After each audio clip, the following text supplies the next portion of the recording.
तीन चीजें इस कथा में से निकालना। पहला, लोटे का जल इसने चढ़ा दिया, दूध इसने चढ़ा दिया, शहद इसने चढ़ा दिया, शक्कर इसने चढ़ा दिया।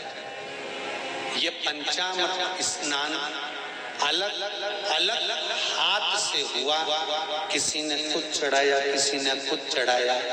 तो शास्त्र कहता है वर भी पृथक पृथक भाग में बट गए।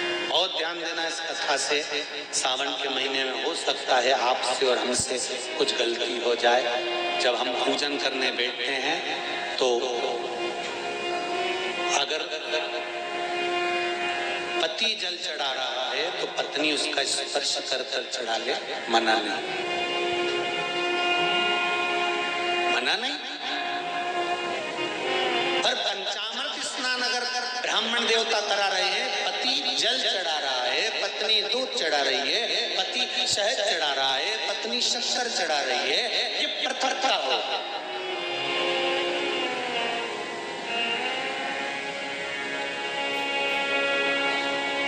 या तो दोनों को जल चढ़ाना, दोनों को दूध चढ़ाना, दोनों को शक्कर चढ़ाना, दोनों को।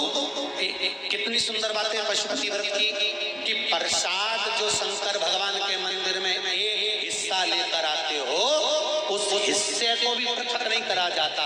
उस हिस्से को भी जिसने पशुपति व्रत करा है, एक हिस्से का प्रसाद उसी को खाना है, यहाँ तक है कि दूसरे को नहीं देना।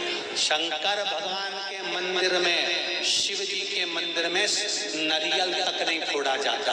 क्यों? वो पृथक हो जाएगा। खंडित बेलपत्र समर्पित नहीं करी जाती, वो पृथक हो जाएगी। शंकर भगवान को धतूरा चढ़ाया जाता है, पूर्ण चढ़ाया जाता है। चावल का दाना चढ़ाया जाता है, पूर्ण चढ़ाया जाता है। एक बेलपत्र चढ़ाई जाती है, वो पूर्ण चढ़ाई जाती है। पृथकता ना रहे। अगर बल्ली देवी और देवसेना दोनों अगर जल चढ़ा रही थी तो दोनों हाथ में जल के पात्र होते और दोनों चढ़ाती। पर एक जल ये चढ़ा रही थी तो एक जल का पात्र ये चढ़ा रही थी। उसने कहा कांवड़ की यात्रा है, एक घंटे में एक लोटा बांध, एक तुम लेकर चलो, एक हम लेकर चले। नहीं नहीं नहीं, जल ले जाओ, मंदिर तक भी ले जाओ, पर चढ़ाते समय अगर तुम चढ़ा रही हो तो जल के दोनों पात्र तुम्हारे हाथ में होना चाहिए, दूसरा नहीं। जल की पृथकता नहीं, पृथक भाव। फिर ध्यान दो दूसरी बात, शंकर भगवान के मंदिर में जाओ, शिव की स्तुति में जाओ, पति और पत्नी दोनों विचार कर कर जाना। सुनो जी, मैंने पशुपति व्रत करा, आपकी नौकरी के लिए करा। सुनो, मैं शंकर के मंदिर में आपकी नौकरी मांगने जा रही हूं।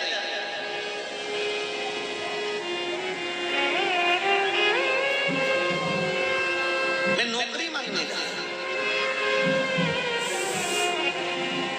अब शिव मंदिर में आप गए, व्रत करा था, पति को भी साथ ले गए, दोनों ने प्रणाम करा, शंकर भगवान प्रसन्न हो गए। सबसे पहले शंकर भगवान ने पति से कहा, तू मांग ले, पहले तुझे क्या चाहिए, क्योंकि तेरी पत्नी का व्रत है, उसको बाद में दूंगा। उसने व्रत करा, थोड़ी तप साधना और कर लेंगे, तू मांग। पति ने कहा, मुझे वर दे दो, मेरी एक मकान और एक प्लाट उलझा पड़ा है, वो सुलझ जाए। शंकर भगवान ने पत्नी से कहा, अब तू मांग ले। पत्नी कहने लगी, मैंने इनकी नौकरी के लिए मांगा था। शंकर भगवान ने कहा,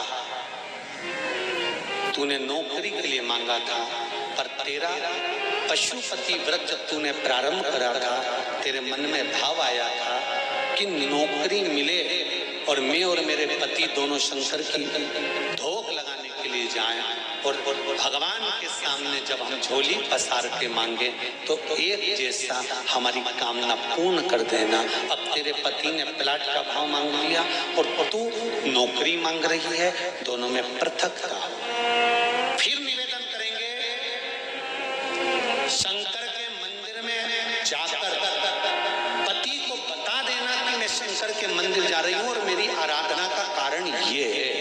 और उस आराधना के कारण ही मैं आपकी नौकरी के लिए, आपके व्यापार के लिए, आपके व्यवसाय के लिए, आपके लिए मैंने ये करा और इसीलिए मैं पशुपति व्रत कर रही हूँ और मुझे पूरा विश्वास है शंकर भगवान मेरी मनोकामना पूर्ण करेंगे। तो दोनों जाएं और दोनों प्रणाम करें, तो दोनों के प्रणाम करते समय वर भी एक हो कि भगवान नौकरी लगा देना, प्रभु सुन लेना मेरे दाता, तेरी कृपा चाहिए। पृथकता नहीं,